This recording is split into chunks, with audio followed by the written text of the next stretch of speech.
Breaking play ಮಾಡಿ ಈಗ ಮಾನದಂಡಗಳು ಏನಿದೆ ಎಲ್ರಿಗೂ ಗೊತ್ತಿದೆ.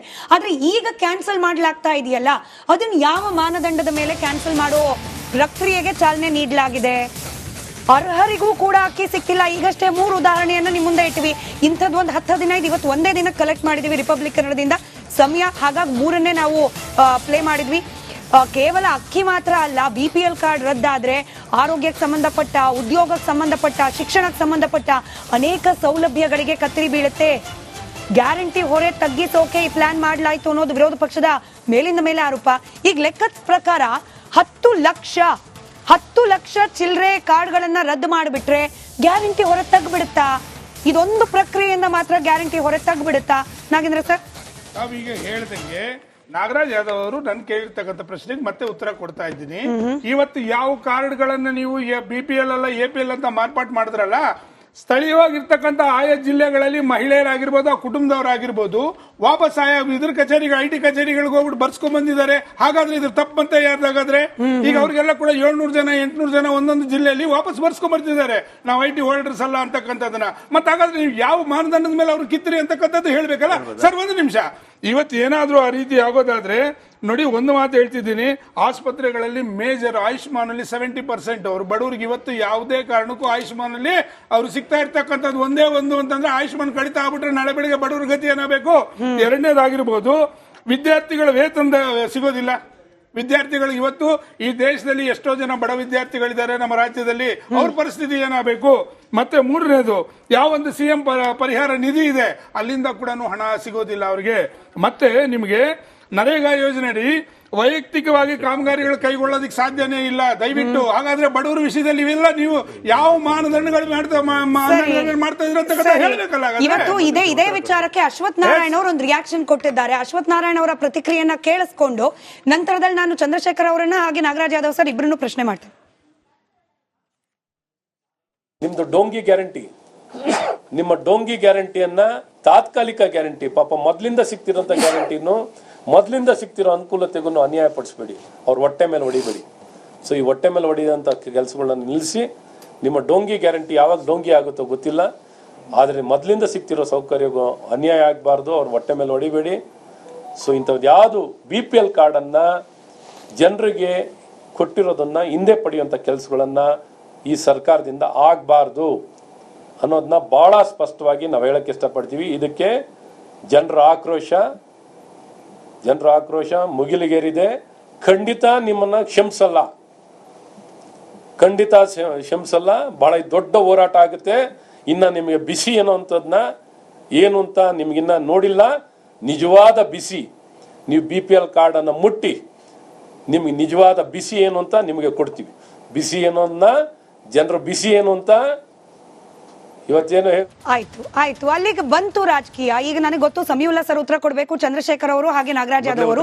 ಒಂದು ನಿಮಿಷದಲ್ಲಿ ನಿಮ್ಮ ಉತ್ತರ ಸರ್, ಯಾಕಂದ್ರೆ ಆಡಳಿತ ಪಕ್ಷದವರು JDS ಪಕ್ಷದವ್ರು ಮಾತಾಡ್ತಾ ಇದ್ರು ಇನ್ಕಮ್ ಟ್ಯಾಕ್ಸ್ ಬಗ್ಗೆ ಏನಂತಂದ್ರೆ ಹೆಂಗೆ ಯಾರ್ದು ಒಂದು ಮಾನದಂಡದಿಂದ ಅವರು ತೆಗೆದಿಲ್ಲ ಕಾರ್ಡ್ಗಳನ್ನ. ಒಂದು ವೇಳೆ ಅವರು ಇನ್ಕಮ್ ಟ್ಯಾಕ್ಸ್ ಪಕ್ಕದಲ್ಲಿ ಇಂಟರ್ವ್ಯೂ ಫೈಲ್ ಮಾಡಿಲ್ಲ ಅಂತ ಇಟ್ಕೊಳ್ಳಿ, ಒಂದು ಕಾರ್ನ ತಗೊಂಡಿರ್ತಾರೆ, ಸೆಕೆಂಡ್ ಕಾರ್ ಡಿಕ್ಲೇರ್ ಮಾಡ್ಕೊಂಡಿರಲ್ಲ ಅವರು, ಬರೀ ಎಂಟ್ರಿ ಮಾಡಿ. ಒಂದು ನಿಮಿಷ ಹೇಳ್ತೀನಿ ಕೇಳಿ, ಒಂದು 4-wheeler ಕಾರ್ನ ಇಟ್ಕೊಂಡಿರ್ತಕ್ಕಂಥ ವ್ಯಕ್ತಿಗೆ ಅದು ಮಾನದಂಡದ ಪ್ರಕಾರ ಈ not eligible for BPL card ಅಂತ ಒಂದಿರ್ತದೆ. ಎರಡನೇದು ಹೇಳ್ಬೇಕು ಅಂದ್ರೆ 1,000 ಅಡಿ ಮನೆ ಇದ್ರೆ he will not be entitle for BPL card ಅಂತ. ನಾನು ಮುಗಿಸ್ಬಿಡ್ತೀನಿ ಮೇಜರ್ ಕ್ಲಾರಿಫೈ ಮಾಡಬೇಕು. ಇವತ್ತು ಒಬ್ಬ ಬಡ ರೈತ 7 ಎಕರೆ ಮೇಲೆ ಜಮೀನು ಇಟ್ಕೊಂಡಿದ್ದಾನೆ, ಆ ಬಡ ರೈತನಿಗೆ ಇವತ್ತು ಬೆಳೆ ಬರಲಿಲ್ಲ ಅಂತಂದ್ರೆ ಪರಿಹಾರಗಳು ಬೇರೆ ಇರ್ತವೆ. ಯಾವ ಪರಿಹಾರಗಳು ಹೇಳಿ ಸರ್. ಒಂದ್ ನಿಮಿಷ ಸರ್, ಈಗ ಬರಗಾಲದಲ್ಲಿ ಏನ್ ಪರಿಹಾರ ಕೊಡಬೇಕು ಅಂತ ನೀವು ಮಾತಾಡೋ ನೈತಿಕತೆ ಇಲ್ಲ. ಕೇಂದ್ರ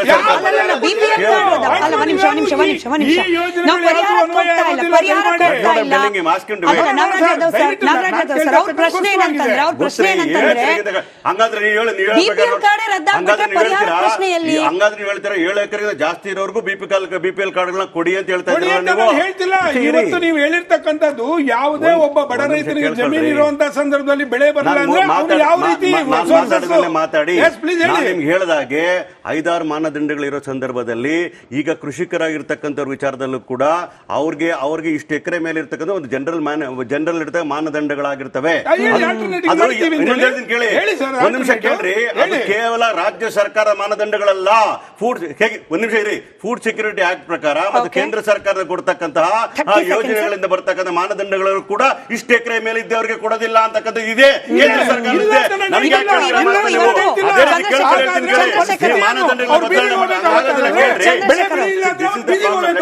ಇನ್ 30 ಸೆಕೆಂಡ್ ಅಲ್ಲಿ ನಾನು ಚಂದ್ರಶೇಖರ್ ಸರ್ ಹೋಗ್ಬೇಕು. ಒಬ್ರು ಡಿಸೈಡ್ ಮಾಡಿ ಒಬ್ರು ಮಾತಾಡಿ.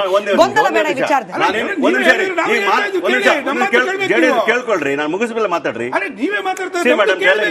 ನೀವು ಪ್ರಶ್ನೆ ಕೇಳಿದ್ರೆ ಅವ್ರು ಉತ್ತರ ಕೊಟ್ಬಿಡ್ಲಿ. ಏನಿಟ್ಟಿದೀವಿ ನಾವು ಈ ರೀತಿ BPL ಕಾರ್ಡ್ಗಳ ವಿಚಾರವೋ ಅಂತ್ಯೋದಯ ಕಾರ್ಡ್ಗಳ ವಿಚಾರ ಇದೆಯೋ ಅದು ಕೇವಲ ರಾಜ್ಯ ಸರ್ಕಾರದಲ್ಲ, ಕೇಂದ್ರ ಸರ್ಕಾರದ್ದು ಇದೆ. ಕೇಂದ್ರ ಈ ರೀತಿ ನೀವು ಹೇಳ್ತಾ ಇರ್ತಕ್ಕಂಥದ್ದು 7 ಎಕರೆಗಿಂತ ಜಾಸ್ತಿ ಇರ್ತಕ್ಕಂಥವ್ರ ವಿಚಾರದಲ್ಲಿ ಅವ್ರು ಏನಾದ್ರು ಪ್ರಾಬ್ಲಮ್ ಅದ ಏನ್ ಮಾಡ್ಬೇಕು ಅಂತ ಹೇಳಿದ್ರಲ್ಲ. ಹಾಗಾಗಿ ಕೇಂದ್ರ ಸರ್ಕಾರ ಬದಲಾವಣೆ ಮಾಡ್ತದ. ಇವತ್ತು ಮಾಡ್ಲಿಕ್ಕೆ ಕೇಂದ್ರ ಸರ್ಕಾರ ಇನ್ನೊಂದು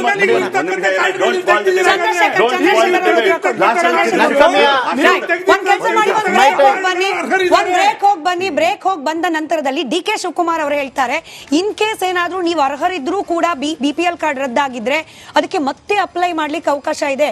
ಇಲ್ಲಿ ವಫ್ ರೀತಿಯಲ್ಲಿ ಆಗೋಯ್ತಲ್ಲ ಅಂತ ಹೇಳಿ ಕೆಲವರು ಪ್ರಶ್ನೆ ಮಾಡ್ತಿದ್ದಾರೆ. ನಮ್ ಭೂಮಿ ವಫ್ದು ಅಂತ ನೋಟಿಸ್ ಕೊಡ್ತಾರೆ, ನಮ್ದೇ ಭೂಮಿ ಅಂತ ನಾವು ಮತ್ತೆ ಕ್ಲೈಮ್ ಮಾಡ್ಕೊಳ್ಬೇಕು.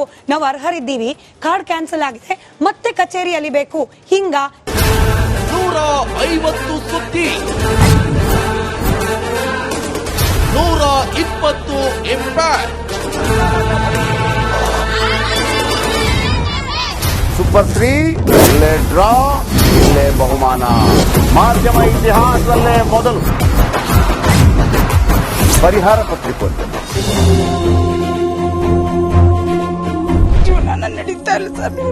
ಗುರುಲಕ್ಷ್ಮಿನಿಲ್ಲ, ಪಿಂಚಣಿನಿಲ್ಲ, ಇದನ್ನೇ ಮಾಡಕ್ಕಾಗಿಲ್ಲ ಅಂತಂದ್ರೆ ಹಿಂಗೇನ್ ಮಾಡ್ತೀರಿ? ಬೇರೆ ಏನ್ ಕಳಿಸಿ ಆ ಸಮಸ್ಯೆಯನ್ನು ಪರಿಹರಿಸಿಕೊಡ್ಲಾಗ್ಬೋದು.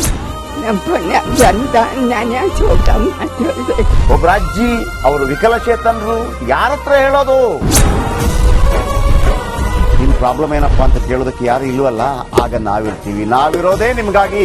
ನಾನು ಇರುವವರೆಗೆ, ಅವ್ರು ಇರುವವರೆಗೆ 1000 ರೂಪಾಯಿ ತಿಂಗಳು ಆಗ್ತೀನಿ. ಆದ್ರೆ ಈ ಕೆಲಸ ಇದೆಯಲ್ಲ, ಯಾವತ್ತೂ ಕೂಡ ಶಾಶ್ವತವಾಗಿ ನಮಗೊಂದು ಒಳ್ಳೆ ನೆನಪನ್ನ ಕೊಡುತ್ತೆ, ನಮ್ಮನ್ನ ಕಾಪಾಡುತ್ತೆ.